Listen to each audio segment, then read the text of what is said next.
महेश्वरा गुरु साक्षात परब्रह्मा तस्मै श्री गुरुवे नमः। आज आपण गुरुपौर्णिमा निमित्त एकत्र झालोय आणि गुरुपौर्णिमा नेमकी काय कशाला म्हणतात तर हे आपल्याला जाणून घेतलं पाहिजे। नुसतं फक्त आपण गुरुपौर्णिमा म्हणतो, गुरुपौर्णिमाचा अर्थ असा आहे की गु म्हणजे अंधार आणि रु म्हणजे प्रकाश। तर गु म्हणजे अंधार म्हणजे सगळं जे काही आमचं अज्ञान आहे ते गु आहे आणि रुह म्हणजे प्रकाश, रुह म्हणजे आत्मा। तर आम्ही भगवंताचा आत्मा प्रकाशमय आहे, पण उगाच आम्ही पंचतत्वाला मी म्हणून धरतो आणि या ठिकाणी लक्षात येत नाही की एक दिवशी पंचतत्वाची यात्रा आहे ती संपणार आहे, पण मज आत्म्याची यात्रा कधी संपत नाहीये। तर जोपर्यंत मला माझी स्वतःची ओळख होत नाहीये तोपर्यंत माझं येणं जाणं संपत नाहीये। तर मला स्वतःची ओळख करायची आहे।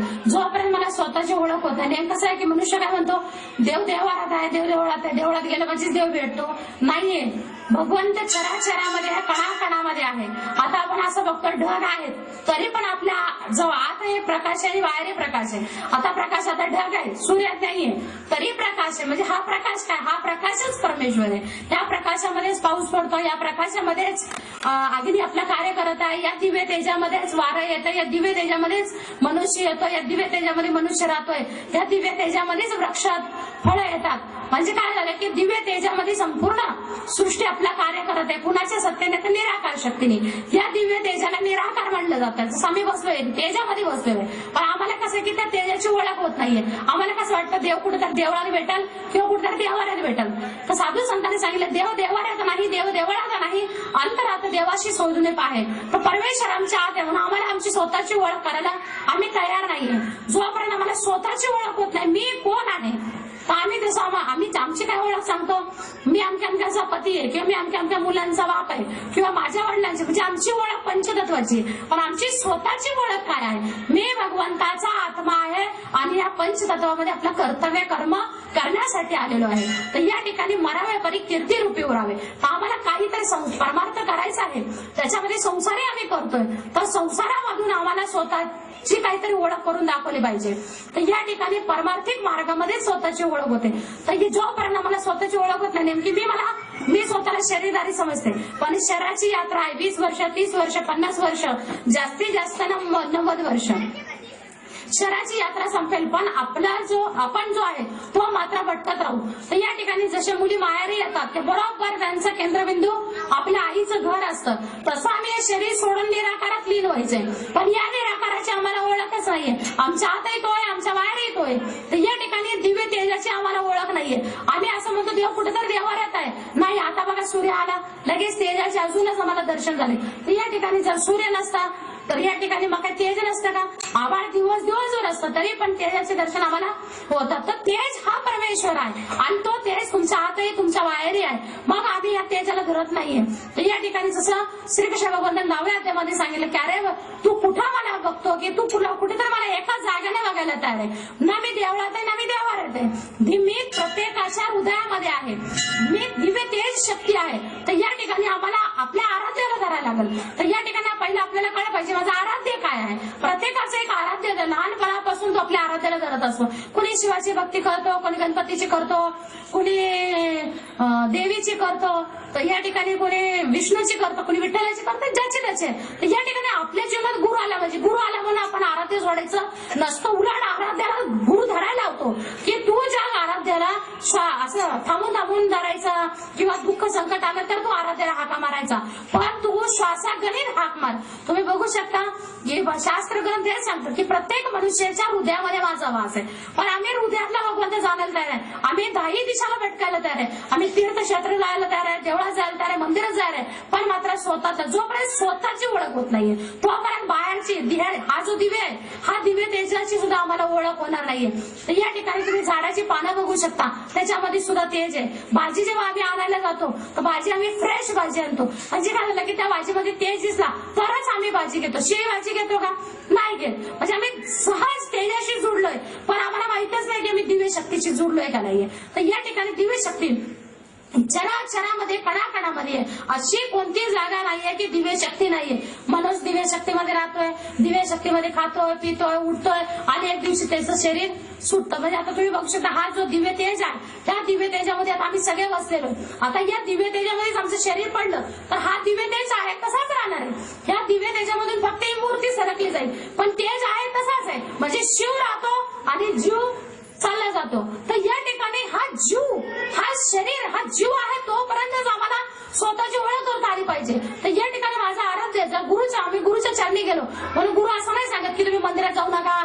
तुमची जोपर्यंत निष्ठा, श्रद्धा भगवंतावर बसत नाही, श्वासागणित तुम्ही जोपर्यंत भगवंताला धरत नाहीये तोपर्यंत तुम्हाला जे करायचं, उपास करा, तपास करा, दान करा, धर्म करा, तीर्थ करा, क्षेत्र करा, सगळं करा, पण विसरू नका तुमच्या आत आणि बाहेर मीच आहे. तर या ठिकाणी श्रीकृष्ण दव्यादेवाने सांगितलं, तू जो मी म्हणतो ना, तू जो मी म्हणतो तो मीच आहे. माझं आमच्या लक्षात येत नाही, आम्ही सहज म्हणतो मी हे केलं, मी ते केलं. म्हणून साधू संतांनी सांगितले की माझा मजला विसर पडावा, तब आम्ही तल्लीन व्हावे. तर या ठिकाणी मी 5 तत्वाची पहिली ओळख करायची. 5 तत्व म्हणलं तर 5 तत्वांचं असतात. या ठिकाणी मातीचं बनलेलं शरीर म्हणजे हे अन्नमय शरीर आहे. या शरीरामध्ये प्राण आहे म्हणजे वायू आहे. आमच्या शरीरामध्ये पाणी आहे, बाहेर पाणी आहे. तर या ठिकाणी भगवंतांनी सांगितले पाण्यामध्ये रस मीच आहे, फुलामध्ये सुगंध मीच आहे, मातीमध्ये गंध मीच आहे. म्हणजे तुझ्या आतही बाहेर मी आहे. तरी आम्ही भगवंताला कुठंतरी, आम्हाला असं वाटतं भगवंतांनी आता माझ्या समोर प्रत्यक्ष दर्शन द्यावे, हे आता मला भगवंतांनी कुठेतरी चमत्कार करावा नाही. चमत्कार आमच्या जीवनामध्ये साधू संत करत असतात. तर भगवान साधू संत काय करतात, आमचं अज्ञान नाहीचं करतात. जे आम्ही मी म्हणतो, जे मी, माझं आणि हे माझ्यासाठीच आहे. आणि कितीतरी लोक असे जगत बघतो की राहतात, एक दिवशी त्यांचं अचानक अटॅक येतो, त्यांना शरीर सोडावं लागतं, पण आत्मा जात नाही. आत्मा आहे तिथंच राहतं, फक्त काय जातं तर पंचतत्वाचं शरीर. तर त्यातले दोन जे शक्ती आहे तिथे पहिलीच पलायन होती. कोण? आकाश आणि वायू. तर या ठिकाणी वायू आणि आकाश दोन्ही बाजूला होतात. राहतं काय फक्त 3 तत्वाचं शरीर. तर या शरीरामध्ये काय राहतं? पाणी आणि अग्नी. अग्नीमध्ये शरीर जाळं झालं, अग्नी आग लागली की माती तिथं राखच झाली. मग तरी पण आमचं नाव पाठीमागे राहतं बघा, शब्द ब्रह्म. म्हणजे आता या ठिकाणी अमकी व्यक्ती काय झालं, अमक्या व्यक्तीचं शरीर गेलं म्हणजे आम्ही नाही गेलेलो, आम्ही आत्मा आहे, आम्हाला मरण नाहीये. तर या ठिकाणी आपल्याला असं लक्षात येतं की बघून नेमके कसं काहीतरी चमत्कार माझ्या जीवनात होऊ दे, होईल ना. जेव्हा आम्ही श्वासागणित भगवंताला दावा करू तर त्याच्यासाठी आम्हाला ओळख झाली पाहिजे नेमकी भगवंत कुठं आहे. तर या ठिकाणी भगवंत आमच्या हृदयामध्ये आहे. तर जसं आम्ही बघतो की मोबाईल मध्ये पण प्रकाश आहे. जर मोबाईल मधलं समजा आता अचानक लाईट गेली गावातली आणि मध्येच गेली, आमच्या इथं 2-3 दिवस लाईट गेली, सगळ्यांचे मोबाईलचे चार्जर सगळ्यांचे मोबाईल चार्जिंग संपले. म्हणजे सगळ्यांचे मोबाईल जागेवर पडले होते. माझी खाली बॉडी जागेवर पडली. बॉडी काय जागेवर पडली तर त्यात उजेडच नव्हता. तसाच मी प्रकाश जर बाजूला झालो तर ही बॉडी इथेच पडणार आहे. जर चार्जिंग आली तर मोबाईल चार्जिंग करता येतो. तर या ठिकाणी तसंच मला चार्जिंग करायचंय, म्हणून मी साधू संतांच्या संगतीत जात असते की मला चार्जिंग मिळावी. आम्ही ज्ञान का घेतो? चार्जिंग व्हायचं असं सारखं. जे माझं मी आणि माझ्यासाठी मध्ये जी आमची चार्जिंग संपते ना लवकर, तर त्या ठिकाणी मला चार्जिंग करायला जातं. नाही बाबा, मी कोणी नाहीये, मी भगवंताचा अंश आहे आणि मला या संसारात राहून कर्तव्य कर्म करायचंय. कर्तव्य कर्म करण्यासाठी आलं, अवधी मला एक कर्तव्य कर्म करण्यासाठी. 60-70 वर्ष शरीर संपल्यानंतर काय करणार आहे? मरावे परी कीर्तिरूपी उरावे. तर या ठिकाणी आपण एक सहज उदाहरण बघतो की पाण्यापासून बर्फ आहे, बर्फापासून पाणी. तर या ठिकाणी पाण्यापासून बर्फ आहे, बर्फपासून पाणी नाहीये. तर या ठिकाणी कसं की पाणी जेव्हा आम्ही फ्रीजमध्ये ठेवतो तर त्याचा बर्फ तयार होतो. तर बर्फाला काय वाटतं, बघा मी कसा आहे. बर्फाला वाटतं बघा मी कसा आहे, मी आहे म्हणून तर लोकांचा आत्मा शांत होतोय. पण नंतर काय होतं, फ्रीजचं पाणी पिल्यानंतर आतली उष्णता बाहेर पडू लागते. शेवटी माणूस काय म्हणतो, मला माठातलं पाणी प्यायला पाहिजे. तर अशा पद्धतीने की पाण्यापासून बर्फ आहे, बर्फापासून पाणी नाहीये. तर या ठिकाणी जेव्हा आम्ही पाणी फ्रीजमध्ये ठेवतो त्यातही बर्फ होतो, तसाच आम्ही भगवंताच्या जवळ स्वतःला ठेवून टाकायचंय.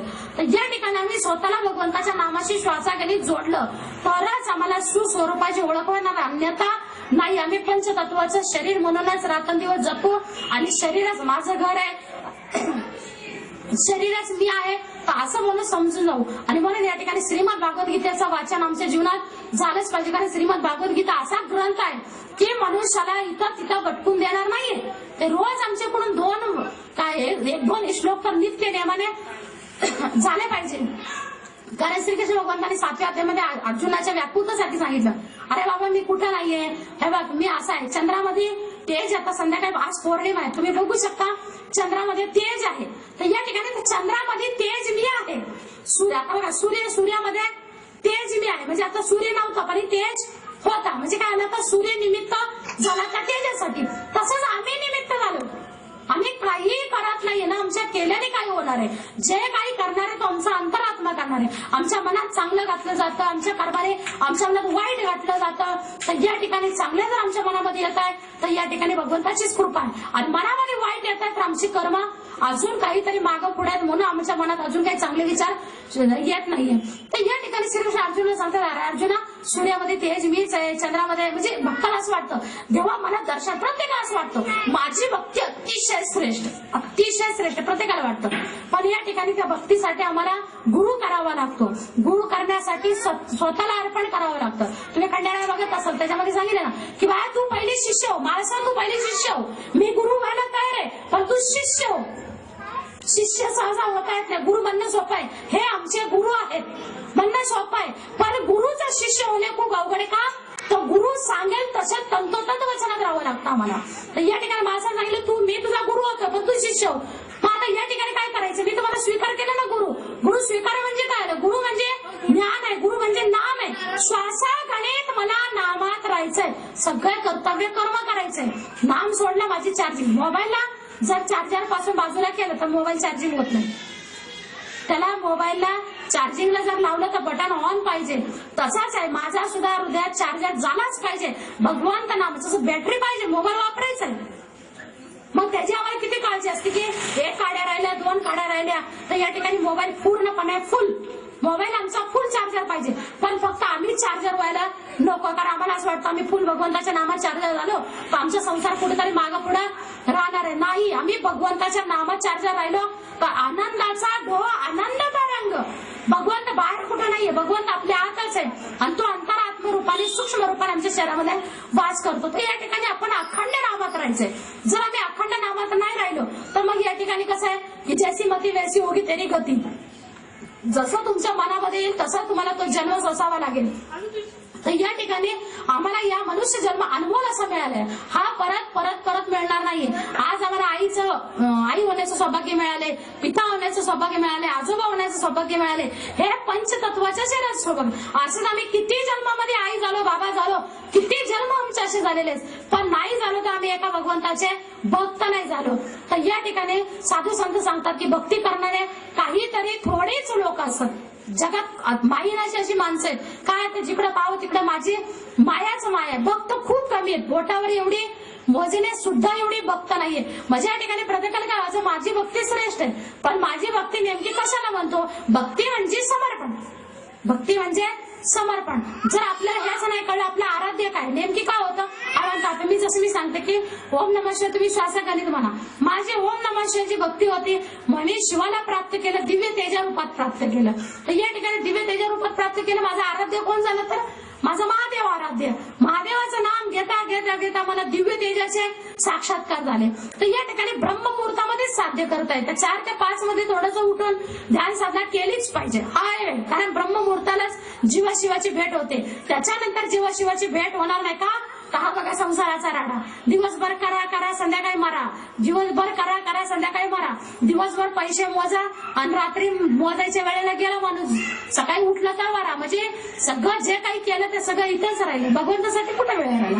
तर सकाळी 4 ते 5 मध्ये जर आम्ही थोडासा 10-15 मिनिटं, जास्त नाही, थोडा वेळ, पहिल्या दिवशी 5 मिनिटं, दुसऱ्या दिवशी 5 मिनिटं, नंतर असे 10 मिनिटं, असं हळूहळू ब्रह्ममुहूर्तालाच जीवाशिवाची भेट होईल. अन्यथा अशी दिवसभर भेट होऊ शकत नाही. तर या ठिकाणी शरीराच्या आत तुम्ही शरणी आहे, मी पण शरणी, पण या ठिकाणी शरणाची भेट नाहीये. आत्म्याची परमात्म्याची भेट झाली पाहिजे. आत्म्याने परमात्म्याची भेट होण्यासाठी आम्ही जे शब्द घेतो ना, शब्द गुरु. आता प्रत्येक जण इथून निघून जाणार आहे, मान्य, इथं पंचतत्वाचे शरीर नाही दिसणार आहे. तर या ठिकाणी काय, पण शब्द जे होते ते शब्द मात्र आमच्या मनामध्ये राहणार आहे आणि त्या शब्दालाच म्हणतात शब्द गुरु. तर या ठिकाणी माझं आराध्य कळलं पाहिजे. माझा आराध्य गणपती आहे तर गणपतीला धावा करा. जर माझा आराध्य विष्णू आहे, विठ्ठल आहे तर विठ्ठलाला धावा करा. माझा आराध्य देवी, तर या ठिकाणी देवाला क्षणोक्षणी धावा करायचा आहे आणि एक सूक्ष्म आनंदाची तुमची भेट होऊ शकते. कारण परमेश्वराचं जे रूप आहे ते सच्चिदानंद स्वरूप म्हणलेलं आहे. आणि या ठिकाणी तुम्ही जे आत बोलतात ते लवकर ऐकलं जाईल आणि जेवढं बाहेर बोलतात तेवढं ऐकणार कोणीच नाही. कारण बाहेर दिसतात ते कान दिसतात. आता या ठिकाणी 2 बाया आपसात बसल्या, दोन बाया आपसात बोलायला बसलेल्या, दोघींना आपल्या आपल्या घराचं कौतुक सांगायची पडली, तर या ठिकाणी पुढची बोलून मोकळी होत नाही तर दुसरी आपल्या घरचं सोडायला लागली. तर या ठिकाणी कसं झालं की आमच्या सासूने पण त्या संसाराचा राडा सांगितला. आता आम्ही तेच करणार आहे. परत आमची पुढे येणारी पिढी तेच सांगणार. काय सांगणार आहे? तर पहिली पिढी म्हणली आमचं कौलाचं घर होतं, त्याच्या पहिली पिढी म्हणली आम्ही छपरातच राहायचो, पहिली पिढी म्हणली छपरात राहायचो, दुसरी म्हणले कौलात राहायचो, तिसरी म्हणले पत्रात राहिलो, चौथं म्हणले आम्ही तर फ्लॅट मध्येच आलो. पण घर तर घरच होतं ना, त्या घरामध्ये 4 मेंबर होतेच ना. या ठिकाणी राहायला आश्रय कसं का भेटणार? तेच जर सारखं माझी पोरं शिकली, माझं घर माझं दार नाही, गुरु शिष्य स्वीकार करत नाहीये. आणि गुरु म्हणजे लक्षात ठेवा, गुरु आत्मा असतो. गुरु आत्मा आहे. तुमचा आत्मा तुमचा गुरु आहे, तुमचा आत्मा तुमचा गुरु आहे. मी गुरु नाही. मी तर उलट जीवाला शिवाची भेट करते. जीवा तू कुठे ह्या पंचतत्वाचा आधार घेत बसला का? स्वतःला म्हणतो मी शरीर आहे, रात्रंदिवस या शरीराला तुम्ही किती सेवा करा, तुम्ही किती शरीराची सेवा करा, पण लक्षात ठेवा एक ना एक दिवस हे शरीर तुम्हाला सोडावं लागेल आणि कर्माने परत एक दुसरे शरीर धारण करावं लागेल. आणि म्हणून सांगितलं याच डोळा पाहिला मी मुक्तीचा सोहळा. का सांगितलं साधू संतांनी? का सांगितलं की मी मुक्तीचा सोहळा यासाठी की मी बाबा सगळ्यातून मुक्त झालो. म्हणजे काय? मी सगळ्या नात्यातून ना महिलेच्या ना मुलाच्या ना भावाच्या कशाच्या मोहात पडलो नाही. मी फक्त माझ्या भगवंताच्या प्रेमात आहे. तर हे कर्तव्य कर्म मी करणार आहे. आई हे मला कर्तव्य कर्म करायला दिले, मी कर्तव्य कर्म करणार आहे, पण मोहात नाही करणार. कारण एक वेळेस त्यांचं लग्न होणार आहे तर त्यांच्या प्रपंचात जाणार आहे. शेवटी उरते दे मीच, पण मला मग साथ देणारा कोण आहे? मला साथ देणारा माझा अंतरात्मा आहे. तर या ठिकाणी जेव्हा दात पडले, डोळ्यांनी दिसनाचं झालं आणि तेव्हा म्हणायचं देवा देवा देवा. जेव्हा कान चांगले होते तेव्हा हाक नाही मारली, जेव्हा डोळे चांगले होते तेव्हा भगवंताला जाण्याचा प्रयत्न नाही केला. म्हणून सांगितले जळी स्थळी काष्टी पाशानी मीच आहे, तर मी दिव्य तेज रूपानी आहे. दिव्य तेज जर आम्ही म्हणलो की शरीर बिरणार नाही, भगवंताला रंग नाही, रूप नाही, निराकार आहे. तुम्ही बसलाय तेजामध्ये बसलाय, तेज तुम्ही पाहू शकत नाहीये, पण निरान हे तर बघू शकता. आता आम्ही म्हणू शकतोय सूर्याच्या उजेडामध्ये मी बसलेले आहे, सूर्यामध्ये तेज मीच आहे. आपण नाही सूर्य कोणतरी वेगळा आहे, तेज कोणतरी वेगळं आहे, नाही, सूर्यामध्ये तेज मीच आहे. तुझ्यात कसं आहे मग? जर सूर्यामध्ये तेज मी आहे, चंद्रामध्ये तेज मी आहे, पृथ्वीमध्ये तेज मी आहे, वायूमध्ये स्पर्श मी आहे, तर तुमच्यात कसं आहे? तुमच्यात कसं आहे? जर भगवंत असे म्हणतात तर आम्हाला शोध लावायचा आहे की माझ्यात भगवंत कसा आहे. तर माझ्यामध्ये भगवंत सुद्धा दिव्य तेज रूपाने तेज आहे. आमच्या शरीरातून काय पडतं? तेज. आम्ही असं म्हणतो ना अमकी व्यक्ती खूप गोरी आहे, अमकी व्यक्ती काळी आहे, पण तेज काळ्या माणसाच्याही देहावर तेज असतो आणि गोऱ्या माणसाच्या सुद्धा देहावर तेज असतो. तेजाला पकडता येत नाही, फक्त त्याला अनुभवता येतं. तर या ठिकाणी चराचरामध्ये कणाकणामध्ये दिव्य तेज आहे. आणि म्हणून या ठिकाणी आम्ही बाजारात जर गेलो तरी आम्ही भाजीमध्ये तेज बघतो, कपड्यात गेलो तेज बघतो, आम्ही वृक्षाची जर पानं बघितली तर तेज बघतो. सावतामध्ये कांदा लसूण मिरची अवघा झाला माझा अरे. म्हणजे या ठिकाणी काय झालं की सगळ्या पिकातली त्यांना तेज दिसू लागलं. त्या ठिकाणी कायाही पडणारी आत्मा हा विठ्ठल. आत्मा म्हणजे प्रकाश. तर या ठिकाणी तुम्ही आता शेतात जाऊ शकता, हिरवा निसर्ग आहे आता, आणि त्या तेजाच्या झाडं आहेत, त्या झाडातून तेज बाहेर पडायला लागलं. म्हणजे काय झालं की तेजामध्येच सगळं काही झालंय, या दिव्य तेज शक्तीमध्येच, या निराकारामध्ये आम्ही बसलो. या निराकारामध्ये आमचं कर्तव्य कर्म आम्हाला करायचंय आणि या पंचतत्वाची यात्रा संपते.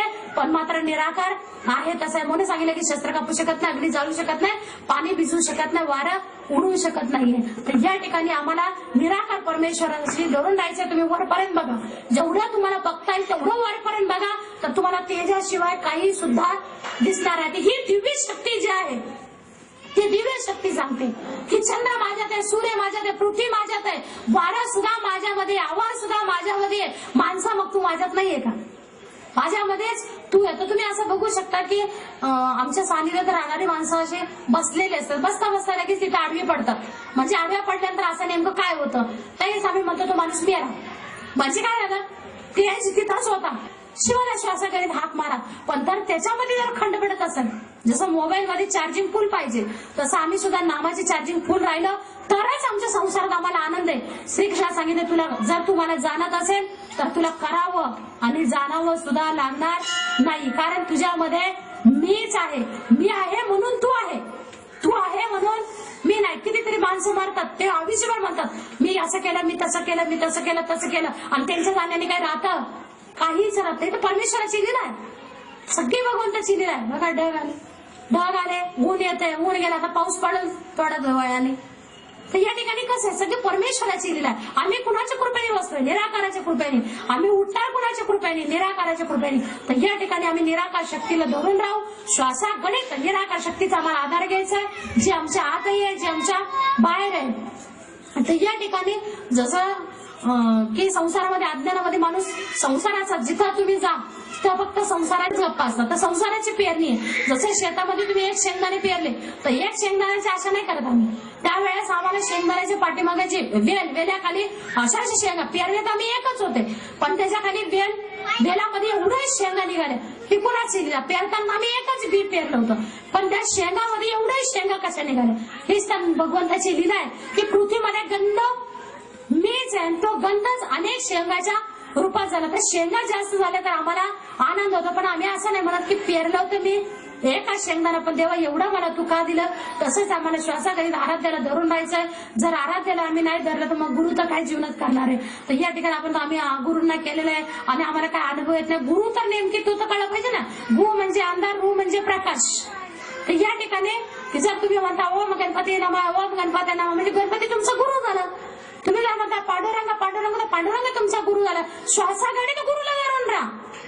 तर या ठिकाणी ज्ञान देणाऱ्या व्यक्तीला आपण गुरु म्हणत नसतो. निराकार शक्तीला आपल्याला गुरु म्हणतो, जो आपल्याला उठवते, बसवते, चालवते. जर निराकार शक्तीने जर आम्हाला सोडलं तर आमची बॉडी जाग्यावरच. तर या ठिकाणी आम्हाला स्वतःची ओळख करायची आहे. फळ जर बघितलं फळामध्ये तेज आहे, फुलं जर बघितले फुलामध्ये तेज आहे. फुल जर झाडापासून वेगळं केलं तर त्या झाडामध्ये जर फुल आहे तर तेज आहे. जर फुलाला झाडापासून वेगळं केलं तेजच चालला गेला. तसंच आहे, माणूस जेव्हा तेजापासून वेगळा होतो काळा पडतो. त्याला काय म्हणतात लोक, जरा गेला मी याला संपला. तर या ठिकाणी तेज शक्तीने आम्हाला सोडावं, शक्तीने आमचा त्याग करावा आणि आमचा राम नाम सत्य व्हावा. तर या ठिकाणी अनमोल असा आम्हाला जन्म मिळालाय आणि अनमोल अशा जन्माचा आम्हाला लाभ घेता पाहिजे. कारण श्वासागणित आम्हाला जगायचं आहे आणि श्वासागणित जगण्यात जो आनंद आहे, कारण कर्तव्य कर्माची एक अवधी आहे 40, 50, 60 वर्ष जास्तीत जास्त. पण आनंद जर जीवनात नाही मिळाला तर फायदा काय झाला? नातू झाले, पंतू झाले, सगळं झालं, पण काय बाई तुम्हाला आनंद मिळाला का? नाही ना, त्या आनंद मिळवायला एवढा वेळ नाहीये. का हो? काय करायचं? प्रपंच मागा लागलेला आहे. तर जसं एखादा दारू माणूस पितो, त्याला म्हणतो, त्याला विचारा का हो तुम्ही दारू सोडत नाही? अहो मी दारू सोडायला तयार आहे, पण काय करू, बाटलीच मला सोडत नाही. आमच्यासारखा माणूस मला किती बावळट आहे ना, बाटलीने तुला धरलंय का तू बाटलीला धरलेलं आहे? आम्ही त्याला म्हणू की बाटली तू धरली, बाटलीने तुला धरलेलं नाहीये. तसाच भगवानाने सांगितले संसाराला पेटी तू मारलेली, संसाराने तुला धरलेलं नाही. तर या ठिकाणी आम्ही संसाराला धरून बसले. संसार नेमकी काय ह्याचं सुद्धा महत्व कळलं पाहिजे की संसार, ज्याला मी संसार संसार संसार म्हणतो, त्या संसारात सुद्धा राहून भगवान सांगितले आधी प्रपंच करावा नेटका, मग परमार्थ साधावा. तर या ठिकाणी परमार्थ म्हणजे स्वतःची ओळख करून घ्या आणि मग प्रपंच तर होत राहतो. प्रपंचातला काय दिवसभर थोडी की सकाळी आपलं कर्तव्य कर्म झालं, संध्याकाळी आपलं कर्तव्य कर्म आहे. तर कर्तव्य कर्म हे होतच राहील, पण मात्र परमार्थ करावा लागतो. संसार होत असतो, परमार्थ करावा लागतो. का करावा लागतो? तो श्वासागणित भगवंत नामाचा आम्हाला आधार घ्यावा लागतो. चार्जिंग संपले, मग हा मोबाईल असा आहे, तो मोबाईल चार्जिंग करता येतो, पण हा मोबाईल चार्जिंग करता येणार नाहीये. हे लक्षात ठेवा. कधी आम्हाला प्रत्येकाला वाटतं आमचे वडील 50 वर्ष जगले, मी पण 50 वर्ष जगेल. कसं काय म्हणता? कसे काय म्हणू शकता? ही गॅरंटी नाही देवाने दिलेली आहे. कुणी बाप जातो अगोदर तर कधी पोरगा अगोदर जातं, सांगता सुद्धा येत नाही. तर या ठिकाणी मोबाईल चार्जिंग करता येतात, पण शरीरातलं जर अज्ञान जर जास्त वाढलं आणि ज्ञान जर नाहीच झालं तर मात्र इथं परत चार्जिंग होत नाही. श्वास जर संपले तर शरीरूपी मोबाईल आडवाच पडला, त्याला परत चार्जिंग करायसाठी या जगामध्ये देवाने तशी सोय केलेली नाही. आणि अनमोल अशा शरीरामध्ये राहत असताना आम्ही अनमोल अशा शरीराचं महत्व जाणू. हे शरीर भगवंतांनी आपल्यासाठी दिलेलं आहे की तू काया वाचा मनाने माझा हो, तनाने मनाने धनाने माझा हो, तर संपूर्ण जीवनामध्ये तुझ्या आनंदच आनंद होईल. पण जर तू मी आणि माझं आणि माझ्यासाठी ह्या 3 जर गोष्टी धरल्यास तर मी तुझा गुरु नाही होत. कारण गुरु व्हायचं असेल तर तू सगळं सोड, तू फक्त माझा हो. तर जोपर्यंत गुरुचा व्हायचा असेल तर आम्हाला हे लक्षात आलं पाहिजे, जन्माला यायच्या अगोदर आमच्यावर कोण होतं? भगवंताच होता. आता तर आमचा कोण सांभाळ करतोय? भगवंत सांभाळ करतोय. शेवट तर कुणामध्ये होणार आहे? परमेश्वरामध्ये होणार आहे. तर या ठिकाणी एक गोष्ट फक्त ध्यानीमानी घ्यायची आहे, न मी काही येताना आणलेलं आहे, न माझ्यावर काही जाणार आहे. फक्त या लक्षात ठेवा, आलो व्यक्ते जाताना काय आता करतोय ते कर्म, जाताना तेच कर्माची जैसी होगी तेरी मती वैसी होगी तेरी गती. तर कर्मानी गती बेकार आहे. आणि म्हणून या ठिकाणी भगवंतांनी जर आम्हाला काय फक्त एक सांगितलं, तू नामात एक राहा, फक्त नामाशी एक रूप राहा. तुझी सर्व कार्य योगक्षेम वायम, योगक्षेम वायम, तू माझ्या नावात, मी तुझ्या कामात. देवांचाही देव करी, भक्तांची चाकरी. तर या ठिकाणी तो अनुभव आम्हाला घेणे खूप गरजेचं आहे. तर आम्हाला लक्षात आलं पाहिजे की 5 तत्वाच्या शरीरामध्ये मी कोण आहे. जसं मी म्हणते मी हे आहे, पण शास्त्र ग्रंथात सांगतात की तुझी यात्रा संपत, शरीराची यात्रा संपणार आहे, पण तुझी यात्रा संपत नाही जोपर्यंत तू माझ्याशी एकरूप होत नाहीये. आमचा येणं जाणं चालू राहील जोपर्यंत आत्मज्ञान होत नाहीये. आणि म्हणून या ठिकाणी नाना शास्त्रपटे लोक नाना दैवत पूजनम आत्मज्ञाना विना पाहता सर्व कर्म निरसन. करोडपती व्हा, करोडपती व्हा, अरबपती व्हा, गाड्या घ्या, बंगला घ्या, नातू आणा, सुना आणा, सगळं करा, पण शेवटी तुम्ही राहणार कुठं? कुठं जाणार?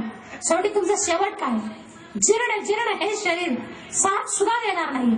आणि अशा जीर्ण शरीराला तुम्ही कसे जगणार? शेवटी तुम्ही एक दिवस असं म्हणणार, देवा भगवंता मला या शरीरातून मुक्ती दे, देवा भगवंता मला या शरीरातून मुक्ती दे, कारण मला जीर्ण जीर्ण झालेलं शरीर वागवता येत नाहीये. आज आमचे दात चांगले आहेत म्हणून आम्ही चांगले वटाणे फुटाणे खाऊ शकतात. ज्यांचे दात नाहीत त्यांना म्हणा वाटाणे फुटाणे खा, तर त्यांना ते चव घेता येणार नाही. ते काय म्हणतात, पहिला वाटाणा खाता नाही आला तेव्हा परिस्थिती नव्हती, आज वाटाणा खायची वेळ आली तर दात जाग्यावर नाहीये. तर या ठिकाणी की पहिले आजी आजी म्हणायची खूप इच्छा होती, पण आजी ऐकायला नातू काय घरात जन्माला आला असं नाही. जसे कान चालू गेले, कानातला आवाज गेला, तसा आजी आजी म्हणणारा जीव घरात आला. आजीला काय आवाज आहे ना, स्वयं म्हणते तुम्हाला कसं काय ऐकायला ना का आत्याबाई, एवढा तो आवाज मारतो तरी तुम्हाला काय ऐकायला ना. म्हणजे या ठिकाणी कसं आहे की आज आम्ही नेत्राने पाहतो, ही सगळी भगवंताची रूप आहे. जे जे दिसे ते ते नासे, जे न दिसे ते शाश्वत. मोबाईल मधला प्रकाश दिसत नाहीये. जेव्हा आम्ही फोटो काढतो ना तेव्हा त्यातला तो प्रकाश, फोटो काढतो तेव्हा तो मागून प्रकाश दिसतो, नाहीतर तो मोबाईल बंद असला तो प्रकाश पण त्यातच.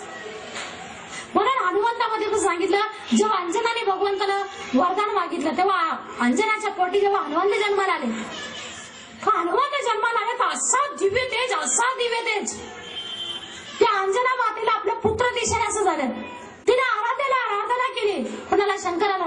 देवा भगवंता मला माझं संतान मला पाहता येत नाही, देवा भगवंता असं काहीतरी कर, तुझंही राहू दे आणि माझंही राहू दे, मला संतान दिसू दे आणि तुझं तेज राहू दे.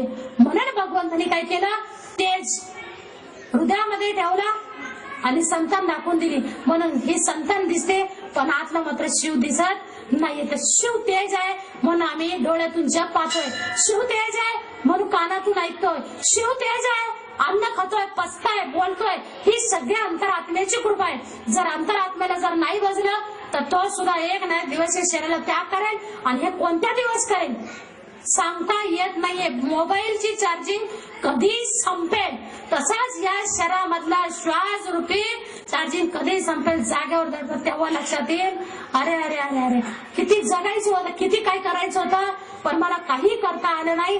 तर आता करा, जेवढं करता येईल कर्तव्य करा, कर्म करा. सगळं भगवंतांनी करण्यासाठी दिलेलं आहे. साठवून बँकेत तुम्ही लाख रुपये करा, कोटी रुपये उभे करा, पण त्याचा लाभच नाही घेतला तर त्या कोटी रुपयाचा उपयोग काय आहे? आणि माणसं 1000 गोळा केले, त्यांच्याशी जर आम्ही प्रेमाने नाही राहिलो तर काय उपयोग नाहीये. तर जगामध्ये जेवढे जीव दिसतात डोळ्याने, जेवढा मनुष्य आहे, हे सगळ्यांना जन्माचं सांगतो. या मुलाचा बाप कोण आहे? तर लगेच आमचा हात वर असा असतो. हे बघा, या मुलाचा बाप मी आहे. त्या मुलाला विचारलं, बाबा हा मुलगा कधी जन्माला घातला? तेव्हा तो काय म्हणत, काय नाही आता 5-6 महिन्याचंच बाळ झालेलं आहे. पण बाबा या बाळाला जन्माला कोणी घातलं? मी म्हणतो मी. आणि जेव्हा त्या जीवाला त्रास झाला तेव्हा मग देवाला नवस करतो. काय करतो जागावर बसून? तर देवा भगवंता ह्या 1.25 रुपये ठेवतोय, माझ्या बाळाचा ताप जाऊ दे. म्हणजे त्यावेळेस का नाही त्या बाळाचा ताप ठीक करताना? जर म्हणताना मी बाप आहे, मग बाळाला काही सुद्धा आमच्या नाही झालं पाहिजे. आम्ही सुद्धा बाळ आहोत सर्वजण. आम्ही सुद्धा या निराकार परमेश्वराची जशी आई आपल्या बाळाला सोडून लांब नसते तसा निराकार परमेश्वर सुद्धा आम्हाला सोडून लांब नाही. तो आमच्या हात आहे, तो आमच्या बाहेर आहे. आणि म्हणतात सामोरे तेज जो दिसतोय आमच्या समोर हा त्या तेजालाच मानले सामोरे पाहतात दृष्टीच पडे देव माझा सोयीकडे. इकडे बघा तेज आहे, इकडे बघा तेज आहे, इकडे बघा तेज आहे, मागा बघा तेज आहे, जिकडं बघावं तिकडं तेज आहे. तरी आम्ही म्हणतो देवा भगवंता कधी रे दर्शन देशील, कधी दर्शन देशील देवा भगवंता. तर आम्ही भगवंताला हाक मारतो पण भगवंताला मात्र जाण्याची इच्छा आमची तीव्र नाहीये. म्हणून या ठिकाणी गुरु केला. नेमकी गुरु कुणाला केला तर गुरु आम्ही आमच्या अंतरात्म्याला केलेला आहे. तर या ठिकाणी आपल्या आराध्याला जाणार, आराध्याच्या कृपेमुळे आम्ही उठतोय, आम्ही बसतोय, आम्ही चालतोय. तर या ठिकाणी आईच्या गर्भामध्ये मुलाला आकृती कोण आणतं. आईच्या गर्भामध्ये बाळ जेव्हा घडतं फक्त वरची ट्रीटमेंट चालू असते. जर देवाने आज पाय नाही बनवला तर नाही बनवलं तर आपण म्हणतो मी बाप आहे, मी बाप आहे. आणि जर भगवंताने जर त्यात एक पायच नाही बनवलं, विचार बाबा तुझ्या बाळाचं पोराचं पाय नाही बनवला तू, मी कुठलं बनवतं राव सगळं भगवंताची लिहिलं. तेव्हा जेव्हा असा अपघात झाल्यानंतर इथं आम्हा तुम्हाला जन्माला घालणारे कोण आहे. ती निराकार शक्ती आजपर्यंत कुणाला पकडता नाही. त्या निराकार शक्तीने हे अवयव सगळे बनवलेले, कसे आकार कोरलेले. तुम्हा आम्हा सर्वांचा पिता एकच आहे, कोणी वेगळा नाही. अल्लाह म्हणा, जीसस म्हणा, वाहेगुरु म्हणा, सतनाम म्हणा, काही पण म्हणा, पण म्हणा कारण निराकार शक्तीचे आम्ही सर्वजण अंश. त्यांनाही ईश्वर पोचतो, आम्हाला ईश्वर पोचतो. पण या ठिकाणी जसं आम्ही लगेच हात वर करतो की या मुलाचा बाप मी आहे, पण या ठिकाणी की बाबा एक मुलाचा बाप जर मी म्हणतो तर या जगामध्ये तर पाय ठेवलं नाही अशी माणसाची गर्दी आहे. ह्या सगळ्यांना जन्माला घालणारा कोण आहे. तर या ठिकाणी प्रत्येकाला जन्माला घालणारा भगवंत आहे. भगवंताने जर एक डोळा दिला आणि दुसरा डोळाच नाही दिला तर तिथं काय म्हणून देवा तू डोळा लावायचं कसं काय विसरलास. मग त्यामध्ये तू असं कसं म्हणणार ह्या पोराचा बाप आहे, आता माझी बायको डिलिव्हरी व्हायला बाहेरही जाणार आहे, मग आता त्यातला जर काही अवयवच नाही लावलं धड तर. या ठिकाणी आईच्या गर्भामध्ये जो बनवणार आहे ती निराकार शक्ती आजपर्यंत कोणाला दिसली नाही. तीच निराकार शक्तीला आम्ही आराध्य म्हणून माझ्या श्वासाखाली तुम्ही भगवंताचं नाम घेत राहा.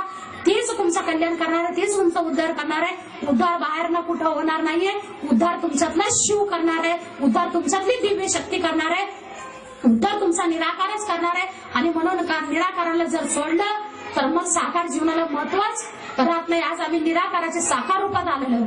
तर या ठिकाणी आपलं वारा पण बघा, वायू पण देवच आहे. वायुदेव आपली निष्काम सेवा करतात. वायू असं म्हणत नाही की मी ह्याला हवा घालणार आणि ह्यांना हवा नाही देणार. वायू निष्काम सेवा चालू आहे. अग्नीची निष्काम सेवा आहे. अग्नी सुद्धा नॉन व्हेज पचवतो आणि व्हेज पण पचवतो. आम्ही म्हणतो व्हेज वाले चांगले आहेत, नॉन व्हेज वाले शी. या ठिकाणी नॉन व्हेज जो खातो आपल्या कर्माची वाढ करतोय, व्हेज जो खातोय तो निंदा करून कमवतोय. म्हणजे एक निंदा कमवून पाप कमवतोय, दुसरा मांस खाऊन पाप कमवतोय. तर या ठिकाणी मांस खाऊन जर माणूस हष्टपुष्ट झाला असता तर उगाच काय झालं, मांस आपण बघू शकतो की जमिनीमध्ये मांस टाकलं, जमिनीमध्ये मांस पुरलं, त्याच्या एका साईडला एक शेंगदाण्याचं बीज पेरलं तर एका ठिकाणी रोप येईल आणि एका ठिकाणी किडे होतील, एका ठिकाणी किडे. म्हणजे काय झालं, मांसामध्ये किडे झाले आणि बीज रोप झालं. तसंच मांस खाल्ल्यानंतर पोटामध्ये काय होणार आहे, व्हिटॅमिन प्रोटीन हे सगळं वाढणार आहे का, काय होणार आहे, चलता फिरता जानवर येतो. जानवराचा आहार आहे ते नॉनव्हेज, माणसाचा आहार थोडी. माणसाने देवाने सांगितलं पाची पकवान खा, हष्टपुष्ट निरोगी राहा, सात्विक विचार जप. आज माणूस नॉनव्हेज म्हणून काय तर आज चिकन तंदुरी आहे, आज काय ते चिकन बिर्याणी आहे, आज काय तरी आहे, दुसरी चांगली नावं सोडून दुसऱ्याच्या तोंडाला पाणी सोडतोय. पण या ठिकाणी पापाची भरणी तो करते. आम्हाला काय करायचं, नॉनव्हेज खा ना तर अजून का दुसऱ्या जन्माला द्यायचंय. वाघ हो का ते कुत्रा हो, मासा शिवाय काय ना, कुत्रा तर काय करतो आयुष्यभर मांस मांस मांस मांस. दुसऱ्या जन्मात कुत्रा, ते कुत्रा काय करतं, जिथं त्याला वास आला ते कुत्रा त्या घराच्या होते त्याला जरा घालत राहतात. मग लगेच आपल्या लक्षात येतं की नाही जर आपल्याला सांगितलं वास तर येतो. मांस जेव्हा शिजतो तेव्हा किती घाण वास येतो बाबा. खाणाऱ्या माणसाला वास नाही येत, पण न खाणाऱ्या माणसाला तास वाटतं. तेव्हा एक दिवस आपली पोरं का पण चिरून का खात नाही. जसे शिळेला वाईट वाटतं, माझा काय म्हणतात पाडसं त्या शेळीला वाटतं आज माझ्या बाळाला चिरून खाल्लं, कशा पोटी तर सवी पोटी. ती शेळी पण नाहीच आमच्या सारखीच. काय झालं, आमच्या सारखाच आत्मा होता, पण काय झालं, कर्माने तो शेळी झाला. आणि या ठिकाणी तिला एक छोटस लेकरू झालं. माणसाला आज वाटलं कवळं कवळं आणावं, कवळं कवळं मांस आणावं, जास्त जून नकोय, कवळं जून पण असतं. म्हणतात बॉयलर असतो ना, कोंबडीचं पिल्लू, त्याला म्हणतात बॉयलर, आणि कोंबडीला म्हणतात कोंबडी. लोक म्हणतात बॉयलर खाल्लं की जरा लेवर असतं. या ठिकाणी आता ती शेळी बांधलेली आहे, त्या शेळी पुढे गेले आणि त्या ठिकाणी ते पिल्लू कापलं का तर इच्छा पोटी, सवी पोटी ते लेकरू कापलं. त्या आईला बरं वाटलं असं. ती आई म्हणते कसे रे निर्दयी आहेत, आपल्या सवी पोटी हिने माझं लेकरू चिरून खाल्लं, ह्यांच्या सुद्धा लेकरावरती कधी तर वार होऊ दे. आणि आमचं पोरगा जर जाता जाता कुठेतरी पडलं आणि त्याचा जर गुडघा फुटला तर आम्ही किती मोठ नाटकं करतो. बापरे, पोराला लागला कळत नाही का, तुम्हाला बघून चालता नाही आलं का, तुम्ही पोराला कसं ढकललं बघा, किती रक्त आलं. आणि ती शेळी आपल्या लेकराचं रक्त वाहताना बघते, त्याचे तुकडे तुकडे तुकडे होताना बघते, शिजताना आम्ही लोक वास बघतो. मानवाचा मनुष्य जन्म आहे, चांगलं ते खा, आरोग्य राहा, निरोगी राहा. पण देवाने थोडी सांगितलं की रोगी राहा, म्हणून सांगितलं तनाची सेवा करशील तर तुझं चांगलं राहील, मनाने सेवा करशील चांगलं राहशील. तर या ठिकाणी तनाने, तन है रोगी, मन है भोगी. आणि येऊ दे अर्थाचा योग जर असं, तर या ठिकाणी अर्थाचा योग कमी पडतो जर आम्ही तनात जर नॉनव्हेज मध्येच लागलेले. कदाचित जर जीव हत्या जीव हत्या जीव हत्या जीव हत्या जीव हत्या, आणि आमच्या मात्र जीवाला धोका नाही झाला पाहिजे, आमच्या जीवाला थोडासा चाकू नाही लागला पाहिजे, जाता जाता काही सुद्धा आमच्या मुलाला त्रास नाही झाला पाहिजे. मात्र जनावरांची जी लेकर बाळ त्याला चिरून चिरून खातील. आणि या आज जेवायला आमच्या इथे का तर महाप्रसाद आहे, कशाचा तुम्हाला माहित नाही का, अमावस्या आहे आता, घटरामोस आली, मग त्या सुद्धा त्याला काय नाव देतील तर महाप्रसाद. या कशाचं तर नॉनव्हेज यांचा महाप्रसाद आहे. सांगा एखाद्या जर मांस खाणं, आमच्यासारखंच ते मांस आहे, तेही कुणाच्या तरी गर्भात राहून आलेलं आहे आणि आम्ही सुद्धा कोणत्या तरी गर्भात आलेलो आहे. तर या ठिकाणी कुठली ती होती माती, कोण तो उंबारा घडवीता उभा आहे पाहतो विश्वंभर. कुठली ती होती माती, एकच माती होती. त्या मातीतूनच भगवंताने पशु बनवले, पक्षी बनवले, त्या मातीतूनच माणूस सुद्धा निर्माण आलाय. जर माणसाला माणसाची कळ आली आणि माणसाला जीव जाणता आला तर मग तो धन्य झाला. दुसरं काही करावं नाही लागत, फक्त कर्म चांगले करायचे, दुसरा काही नाही. कर्म जर बेकार असेल तर तुम्ही दिवसभर राम राम राम राम राम राम करत राहा, काही उपयोग नाही. तू जाय तुझपाशी परी तू जागा सुकलाशी. तर या ठिकाणी काय आहे, पडणारी आत्मा हा विठ्ठल. भगवंत कधी अशा जीवाला बुद्धी देत नाही की तू चिरून चिरून शिजून शिजून खा. अरे भगवंत म्हणतात जीव जाणा, एकामेकाचा जीव जाणा, जीव जाणला तर शिव मीच तुमच्यामध्ये आहे. बोला श्रीकृष्ण भगवान की जय. सद्गुरुला भावे सद्गुरुला, सच्चिदानंद रूप पाहुनी आनंदे झाला, सच्चिदानंद रूप पाहुनी आनंदे झाला. देह करदळी उकळून शुद्ध कापूर काढिले, कापूर काढिले, कापुराची आरती करते प्रेमे सद्गुरुला, भावे सद्गुरुला. भक्ती ओटी हात ठेवली लावू ज्योतीला, लावू ज्योतीला, ज्ञान ज्योती कापुराची ओवाळ गुरुला, ज्ञान ज्योती कापुराची ओवाळ गुरुला. कापुराची आरती करते प्रेमे सद्गुरुला, प्रेमे सद्गुरुला. सच्चिदानंद रूप पाहुनी आनंदे झाला, सच्चिदानंद रूप पाहुनी आनंदे झाला.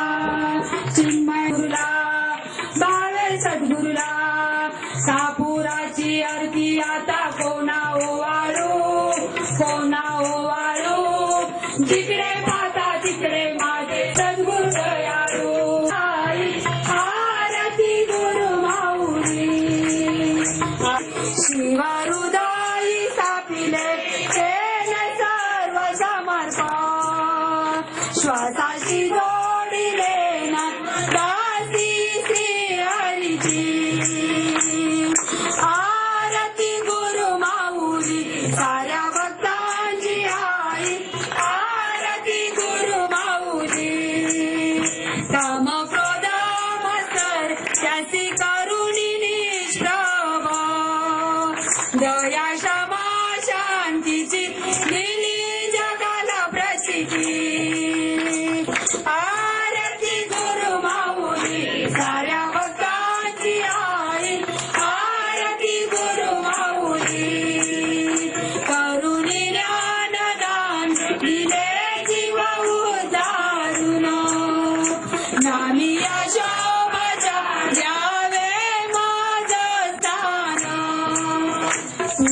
चरण